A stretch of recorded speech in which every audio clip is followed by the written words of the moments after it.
Bonjour. On se retrouve aujourd'hui pour une vidéo en fait qui pour moi a un goût de déjà-vu parce qu'en fait, pour ceux qui le savent ou qui me suivent, je faisais un direct vendredi dernier en fait dans un groupe fermé, un direct sur les addictions. Et en fait, j'aurais aimé vous le partager, simplement l'enregistrer et vous le partager. La problématique, c'est que c'était indirect, ça veut dire qu'il y a des personnes qui ont posé des questions. Et si ça avait été dans un groupe ouvert, enfin quelque chose de public, il n'y aurait pas eu de problématique. Mais là, étant donné que c'est un groupe fermé, je suis partie du principe que ces personnes qui ont participé n'avaient pas forcément envie que leurs questions soient entendues en dehors de ce groupe-là. Donc je refais la vidéo. Donc elle sera forcément à la fois semblable et différente. Je m'adresse à ceux qui me suivent dans le groupe fermé et qui me suivent ailleurs. Pour tous les autres, ce sera une nouvelle vidéo. Voilà. Tout ça pour poser le cadre pour ceux qui m'ont déjà entendu donc sur le direct dans ce groupe. Donc en fait, le sujet, c'est les addictions. J'en ai déjà parlé des addictions chez le haut potentiel, puisque effectivement c'est quelque chose. Le haut potentiel peut être sujet aux addictions parce qu'il y a un bon terrain pour ça, pour différentes raisons en fait. Le fait de vouloir d'arrêter de penser trop, par exemple, déjà, ça peut être un terrain déjà largement suffisant pour avoir envie d'arrêter de penser, de se dire que peut-être par l'addiction, je pense notamment aux alcools, aux drogues, qu'elles soient dites douces ou dures, que ça pourrait éviter d'avoir la tête trop pleine, trop lourde, etc. Donc oui, le HP est sujet plus facilement aux addictions. Ça ne veut pas dire que tous les HP tombent dans les addictions. Ça ne veut pas dire que parce qu'on est HP, c'est écrit que. C'est pas ça du tout, mais oui, il y a un terrain effectivement qui n'est pas à ignorer parce qu'il est suffisamment important pour qu'on puisse en parler. Mais j'ai pas envie de vous parler des addictions uniquement chez le HP parce que là on touche à un sujet où je pense que de toute façon ce que je vais vous raconter peut parler à tout le monde. Donc ce que je voulais vous raconter, c'est une expérience qui a été faite il y a très très longtemps sur des rats. Alors, vous connaissez mon amour des animaux, ça n'est pas pour me plaire, mais il n'empêche que voilà, on a tiré quand même des résultats, des conséquences plutôt intéressantes, donc on va en parler. Une expérience qui a été faite il y a très longtemps donc sur des rats. On mettait un rat tout seul dans une cage et on lui donnait accès à 2 réservoirs d'eau. Un réservoir d'eau nature, donc de l'eau, voilà, avec rien. Et le deuxième réservoir avec de l'eau plus de l'héroïne. Et évidemment, le test, c'était de voir qu'est-ce qu'il allait faire, ce petit rat tout seul dans sa cage, face à ces 2 réservoirs, ces 2 propositions. Et à chaque fois que l'expérience a été reproduite, parce qu'évidemment elle a été reproduite plusieurs fois, à chaque fois, le petit rat finissait par aller uniquement au réservoir d'eau coupé avec l'héroïne, et bien évidemment, il finissait par en mourir d'overdose. C'était la conséquence logique au fait qu'il ne se servait qu'à ce réservoir-là. Et donc on se disait, évidemment, le rat il est accro, donc c'est pour ça qu'il ne va plus que sur le réservoir d'eau avec l'héroïne. C'était facile de penser ça, c'était ce qu'on pouvait constater a priori. Et puis il y a eu un professeur qui s'est penché sur cette étude, sur cette recherche, et qui s'est dit non, moi je crois que ça vaudrait le coup de faire l'expérience d'une autre façon, parce qu'il avait une petite idée derrière la tête et il voulait la valider ou l'invalider. Et donc lui il a fait cette proposition de créer le rat parc, entre guillemets le paradis des rats. Et donc au lieu de mettre un petit rat isolé tout seul dans sa cage, il a décidé d'apporter à ce rat de la compagnie, donc des copains, des amoureuses, des petites balles de couleur, des tunnels, de la nourriture, enfin des tas d'autres choses en plus des 2 réservoirs. Parce que bien évidemment, il y avait également dans cette expérience le réservoir d'eau nature et le réservoir d'eau avec l'héroïne, puisque c'était quand même la base de l'expérience. Et le constat qui a été fait, si on met ces 2 expériences en parallèle, c'est que dans l'expérience du rat isolé tout seul dans sa cage avec uniquement les 2 réservoirs, eau ou eau plus héroïne, le résultat était 100% de morts par overdose. Et dans le cas du rat park, donc des rats qui étaient en bonne compagnie, en compagnie en tout cas, avec des jeux, avec des amoureuses, enfin voilà, toutes sortes de plaisirs différents, de centres d'attention différents, eh bien on avait 0% d'overdose. Alors ça veut dire quoi? Est-ce que ça veut dire qu'aucun des rats qui étaient en rat park n'a été boire de l'eau avec de l'héroïne? Non, ça ne veut pas dire ça. Ça veut juste dire que le lien que le rat pouvait avoir avec ses congénères, ce que ça pouvait lui apporter, les jeux, enfin tout ce qu'il pouvait trouver dans ce rat park, faisait qu'il y avait une vraie différence de résultats et sur lui déjà. C'est-à-dire qu'il n'était plus à la recherche de la même chose. Le constat de ce professeur, ça a été de se dire que on n'est pas accro pour les raisons que l'on croit. On n'est pas accro uniquement par rapport à la substance.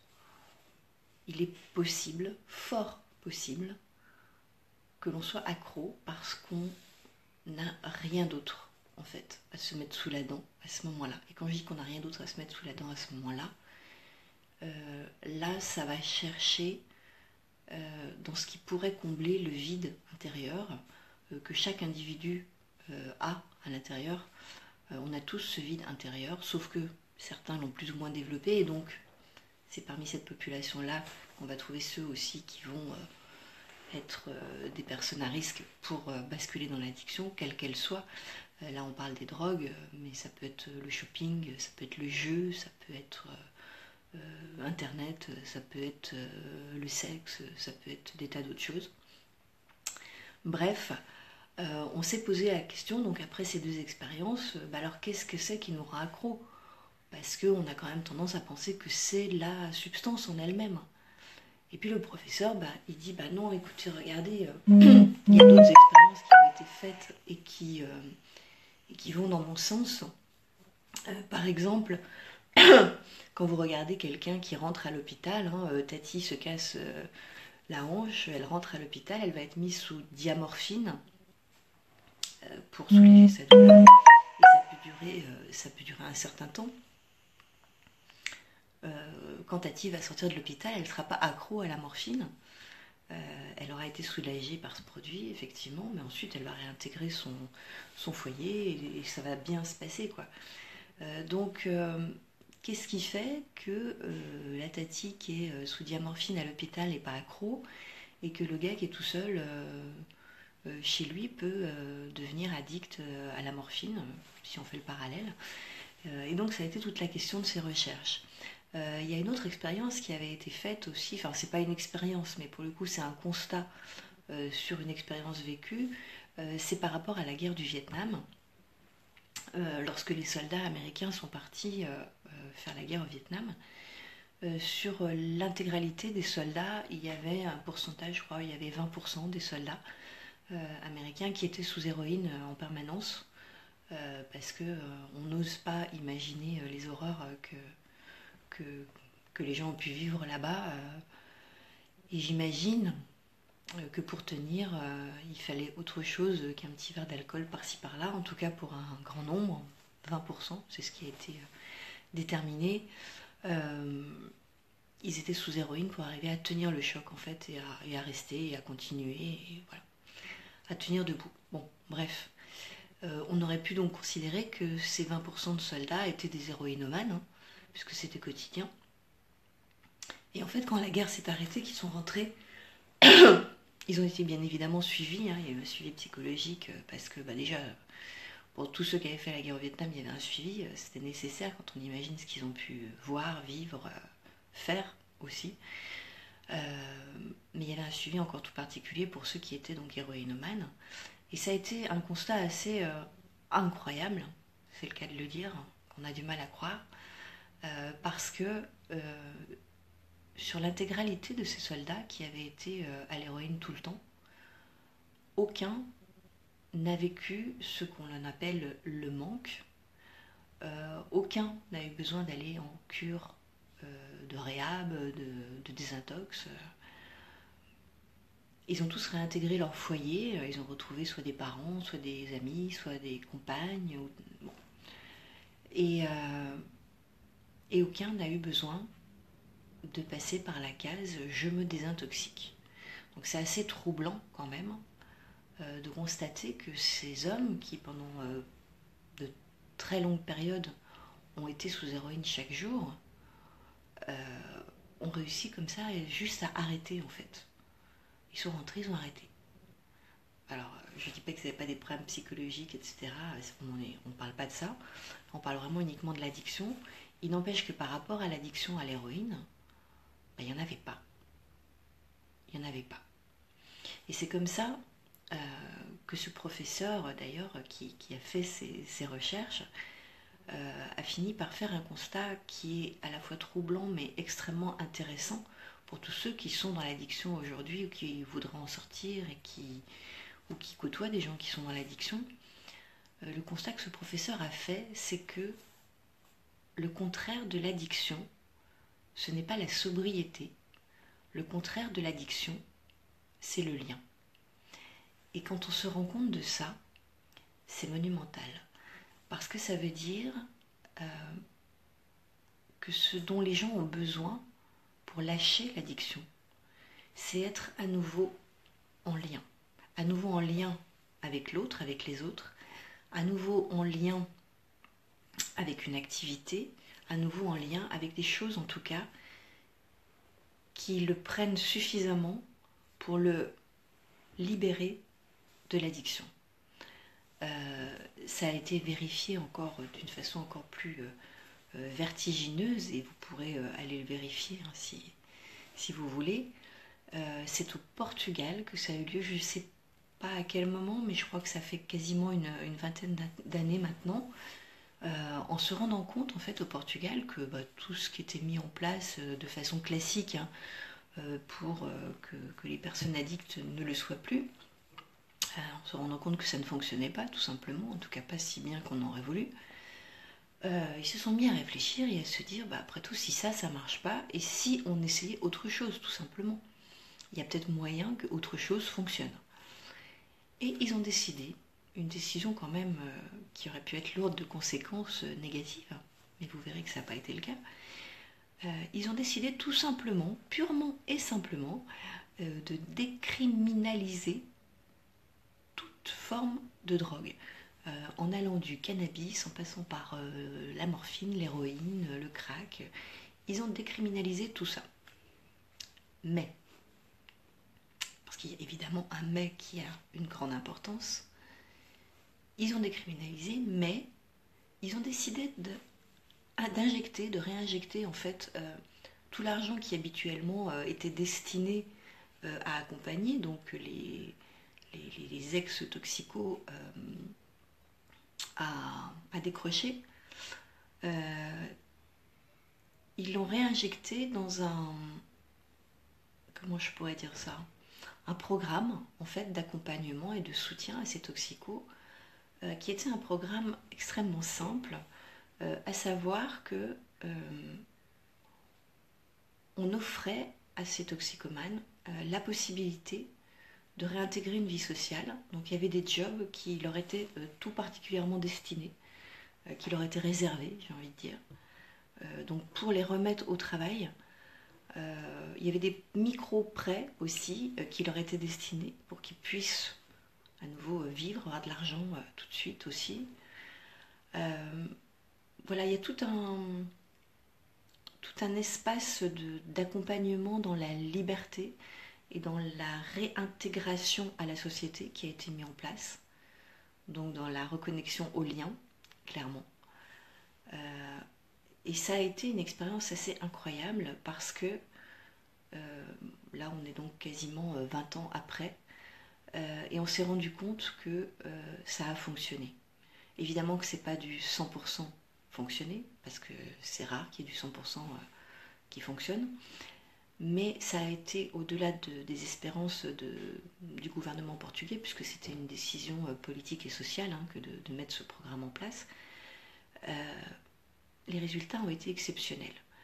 Je crois que c'est plus de 50% des toxicomanes qui n'ont plus été dans les addictions. En termes aussi de séropositivité, il y avait le HIV était un point culminant également dans ce pays il y a une vingtaine d'années. Et ça aussi, ça a beaucoup baissé, parce qu'évidemment, il y a un lien aussi avec la toxicomanie. Donc ça a été tellement positif en termes de résultats, cet accompagnement dans le lien au lieu dans l'isolement, vous repensez au petit rat, que c'est bien simple, on est en 2018 et personne au Portugal n'a envie de revenir en arrière et de à nouveau interdire les consommations de drogue dans le pays, parce qu'on voit que ce programme qui a été mis en place il y a 17 ou 18 ans je crois, fonctionne tellement bien, même s'il n'est pas parfait, il fonctionne tellement bien que bien évidemment personne ne veut retourner en arrière. Donc on en arrive toujours aux mêmes conclusions que quand on parle du petit rat qui était tout seul dans sa cage et qu'on isolait, et puis des rats qui étaient en bonne compagnie et qui pouvaient rester dans le lien, que ce soit le lien social, sociétal, voilà. On se rend compte à quel point ce lien peut vous libérer de l'addiction. Et ça, c'est hyper important. Donc c'est de ça dont je voulais vous parler. On s'est rendu compte aussi d'une chose qui était très importante, c'est que en réalité, les personnes qui basculent dans les addictions, quelles qu'elles soient, même si on parle de shopping, au moment où on est dans cette addiction, on est en train de fumer, on est en train de se piquer, on est en train d'acheter, on est en train de jouer. À ce moment-là, la souffrance s'arrête. Ça fait une espèce de mouchoir qui vient éteindre le feu de la douleur. Donc ça, c'est le principe dans les résultats immédiats, dans les résultats immédiats que l'on obtient avec l'addiction, quelle qu'elle soit. Ça fait taire aussi le flot de pensée. En fait, ça fait taire tout ce qui nous fait mal, tout ce qui pourrait nous faire souffrir. Et donc, évidemment, on recherche ce truc-là. Ou pas. Et pour ceux qui le recherchent, on recherche ce truc-là. La grosse problématique de l'addiction, quelle qu'elle soit, c'est qu'elle est temporaire. Ça ne dure pas. Les effets qui nous donnent le sentiment d'aller mieux, de ne plus penser, de ne plus souffrir, à nouveau de ressentir le calme et la paix, ça ne dure pas. C'est la problématique de l'addiction. On se retrouve à nouveau seul, à nouveau dans la douleur, à nouveau ça. Et ça, c'est une vraie problématique. Et pourquoi je vous en parle, c'est parce que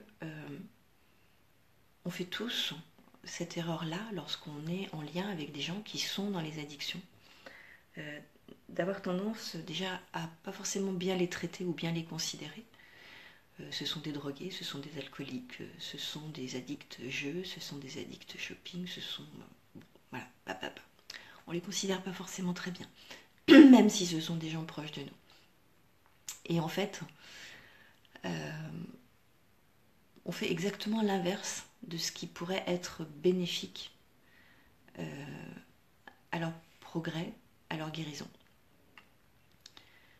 Une personne qui est dans l'addiction, que l'on va menacer, et beaucoup de gens l'ont fait, si tu continues à boire, c'est fini, je te parlerai plus, je te verrai plus, et tu verras plus non plus machin et machin, on viendra plus te voir, c'est même pas la peine, voilà. Tant que t'as pas arrêté, c'est pas la peine.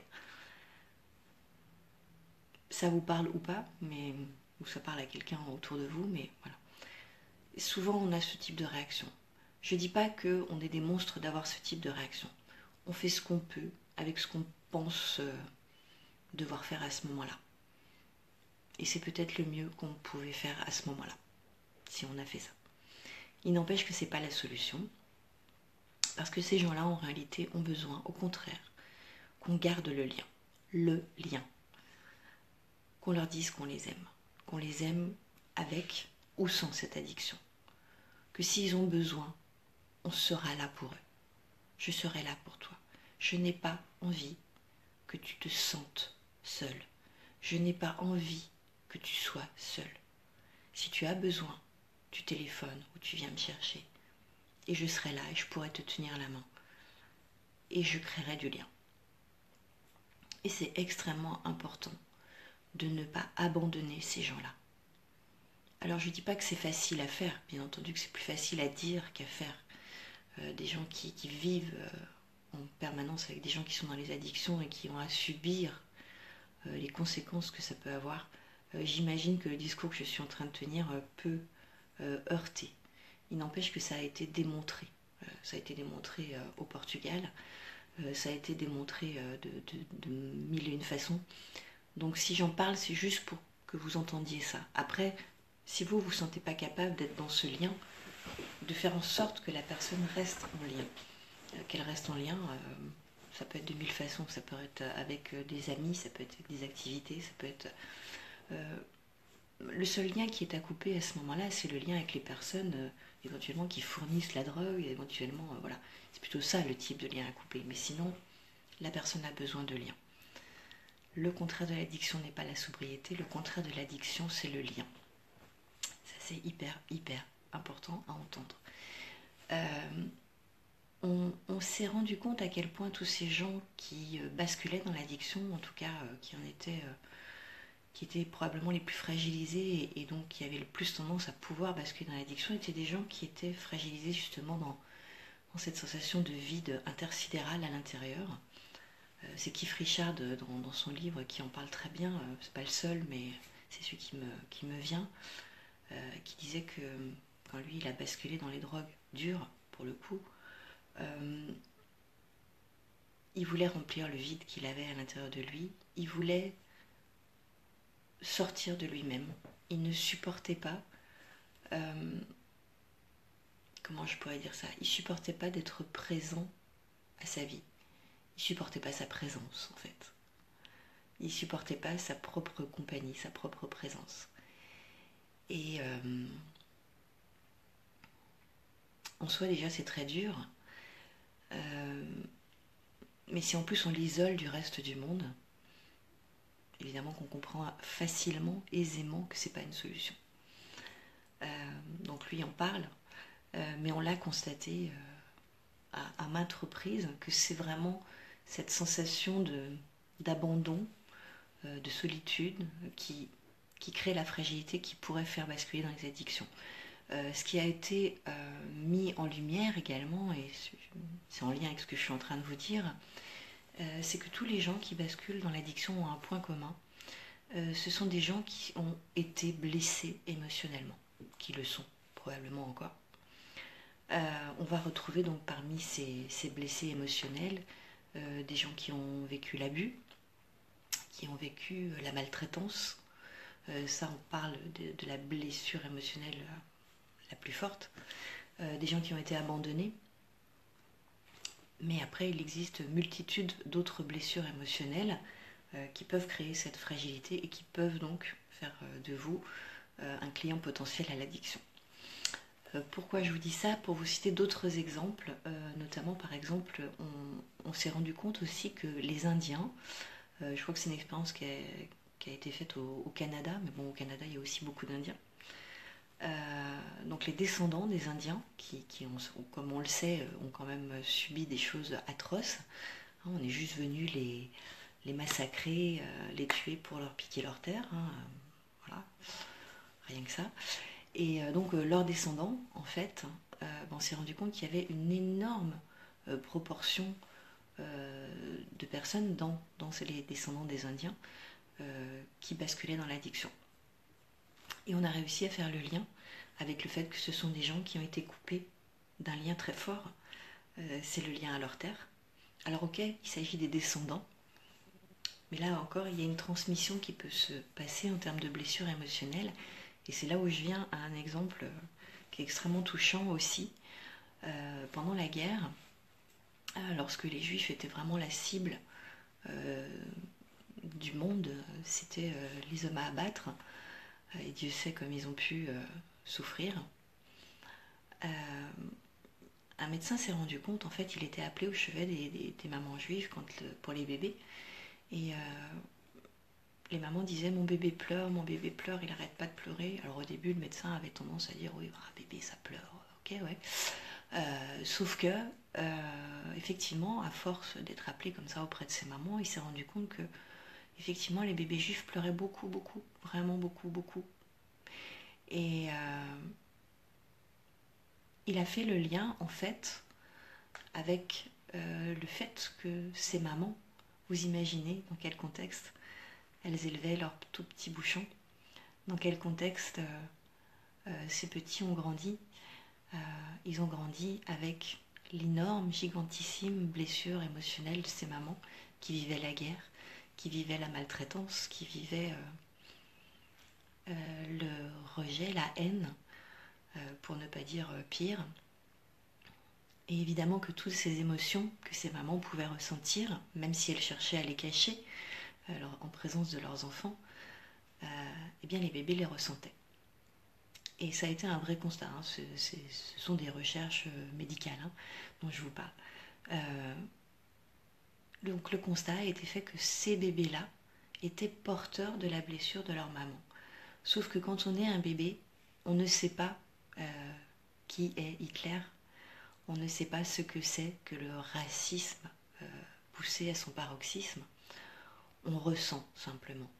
Et eux, ce qu'ils ressentaient, c'était la douleur, la peur de leur maman. Et donc, ils se sont pas dit ma maman souffre parce qu'il y a un vilain monsieur qui maltraite les gens de ma famille. Non, ils se sont dit mais comment se fait-il que ma maman ne soit pas heureuse alors que je suis là? Je suis son bébé, elle m'aime, pourquoi elle n'est pas heureuse? La réponse toute trouvée de ces petits bébés, elle était simple. Peut-être qu'en fait ma maman ne m'aime pas, peut-être que c'est de ma faute, peut-être que c'est moi qui la rends malheureuse, ou peut-être que, oui c'est ça, elle n'a pas de lien avec moi. Et donc c'est terrible parce que ces petits bébés-là ont simplement ressenti tout ce que leur maman ressentait de blessures émotionnelles. Et ils ont été porteurs de cette blessure-là. Donc on va retrouver parmi ces anciens bébés, et ça a été vérifié parce qu'ensuite on les a, si je vous en parle, c'est parce qu'on a retrouvé des adultes qui étaient donc ces petits bébés-là, pour vérifier avec eux à quel point ils avaient pu être touchés, justement sans se rendre compte de ce qui se passait, mais simplement à travers les ressentis, et ce qu'ils pouvaient donc en tirer comme conclusion aujourd'hui. Et effectivement, de nombreux ex-bébés pouvaient dire à quel point ils ne comprenaient pas d'où ça venait et à quel point ils avaient pu ressentir cette blessure émotionnelle comme étant une blessure de rejet, d'abandon, de peur. Donc là j'en parle aussi parce que ça veut dire à quel point aussi on peut transmettre nos blessures émotionnelles et que en transmettant notre blessure émotionnelle, et ben malgré tout on met du coup la personne en danger d'être fragilisée à son tour face à la possibilité de basculer dans l'addiction. Parmi ces ex-bébés d'ailleurs, un certain nombre ont pu basculer dans l'addiction. Pas forcément de façon définitive, mais ont pu basculer dans l'addiction. Et c'était clairement en lien avec le vide intersidéral à l'intérieur, inexplicable, nécessitant d'être rempli. Voilà. Donc là, je vous ai parlé de... Je regarde si j'ai oublié quelque chose, non je crois pas. Enfin si, j'ai sûrement oublié quelque chose, mais c'est pas grave parce que la vidéo est déjà très longue. Pourquoi je voulais vous parler de toutes ces expériences-là, en vous parlant des addictions? Parce que c'est tellement important d'identifier d'abord que c'est en lien avec une blessure émotionnelle. pourquoi pas d'aller chercher quelle est cette blessure si ça vous intéresse. De savoir que chaque individu, être humain avec des bras et des jambes, chaque individu en tout cas, ressent le vide intérieur. Sauf que c'est à des degrés différents et qu'en fonction du degré, on va compenser plus ou moins différemment. Certains, en effet, en basculant dans les addictions. Donc, d'où l'importance de savoir à quel point on a besoin de remplir le vide. Il y a aussi les addictions alimentaires, évidemment. Je crois que j'ai failli zapper d'en parler, mais c'est parce qu'elles se rejoignent toutes, de toute façon. Voilà, on remplit un vide. On remplit ce vide de façon momentanée, et donc on va forcément avoir besoin à nouveau de le remplir. Et ça peut être comme ça le cercle vicieux et infernal qui ne s'arrête jamais. Et donc la seule façon, la seule possibilité de sortir de ça, c'est d'être à nouveau en lien. À nouveau en lien avec la vie, à nouveau en lien avec les autres. Et quand je dis en lien avec les autres, c'est en réel, en face à face, en toucher, voilà. Parce qu'on est beaucoup en lien. Hein. Aujourd'hui, on vit un monde dans lequel on est en lien sur les réseaux sociaux, on est en lien, voilà. C'est facile de connecter avec les autres. Mais c'est pas du vrai lien, ça. C'est pas du vrai lien qui te tient la main et qui t'aide à aller mieux. Le vrai lien qui peut t'aider à aller mieux, c'est le vrai lien en réel. Donc toutes les personnes qui sont sujettes à l'addiction, qui basculent dans l'addiction ou qui y sont, ce qui peut commencer à être un déclencheur, un début dans la phase de guérison, c'est de reconnecter aux autres. Parce que de reconnecter aux autres, on va aussi reconnecter à soi. Et on va reconnecter surtout à la part de soi qui est blessée émotionnellement, à la part de soi qui se sent vide et qui cherche à remplir. On va reconnecter aussi à la part de soi qu'on refuse de vivre juste entre soi et soi, hein, puisqu'on est d'accord que la plupart des gens qui basculent dans l'addiction sont des gens qui ne veulent pas se retrouver seuls avec eux-mêmes, hein, qui ne supportent pas leur présence. Donc voilà, on va chercher autre chose. Donc vraiment ne pas oublier ça. Reconnecter, refaire le lien pour sortir de l'addiction. Si vous voulez qu'on en parle plus longtemps, je le ferai. C'est pas une vidéo en direct, donc je ne peux pas répondre à vos questions. Dans la vidéo que j'avais fait sur le groupe fermé, c'était une vidéo en direct. J'avais répondu à pas mal d'autres questions. Je verrai si je connais quelqu'un qui peut me faire des coupures en montage. Peut-être que je pourrais vous faire un bonus track, comme on dit, avec des choses en plus. Je sais pas encore. Moi, je sais pas faire le montage vidéo. C'est à mon grand regret. C'est un des trucs que je dois apprendre très très vite parce que je pense que ça pourrait nous servir. Voilà. J'espère en tout cas vous avoir apporté un éclairage un peu différent sur la manière de voir les addictions et la possibilité d'en sortir. Voilà. Et la question que l'on a à se poser souvent quand on bascule dans l'addiction, c'est qu'est-ce que je gagne à être accro? Pourquoi je souffre en fait? C'est pas pourquoi je suis accro, c'est pourquoi je souffre. Et quand on commence à savoir pourquoi on souffre, on peut commencer à avancer avec les bonnes questions. La bonne question n'est pas pourquoi tu te piques, pourquoi tu bois, pourquoi tu dépenses tous tes sous dans les magasins, pourquoi tu joues, pourquoi tu es addict, pourquoi tu manges comme ça. La question c'est pourquoi tu souffres? Pourquoi tu souffres? Et la réponse est souvent donc dans la connexion et dans le lien. Voilà, je vous laisse avec ça. Si vous avez des questions, évidemment, n'hésitez pas. J'hésiterai pas à vous répondre en commentaire si vos commentaires sont gentils, bienveillants et réellement intéressés. Je ne réponds plus aux commentaires agressifs qui cherchent à m'emmener quelque part où je n'ai juste rien à cirer d'aller. Euh, je n'ai pas pour vocation à polémiquer. J'aime pas ça. Si vous n'aimez pas mes vidéos, ne les regardez plus. Ne les regardez pas. Si vous n'aimez pas leur contenu, pareil. Et si vous aimez, ben écoutez, on se retrouvera bientôt. Voilà. C'était une petite parenthèse. Et prenez soin de vous et restez dans le lien. Ça vous gardera en vie, en bonne santé et en bonne santé psychique surtout. Ça apaisera, voire ça guérira vos blessures émotionnelles. Bonne journée.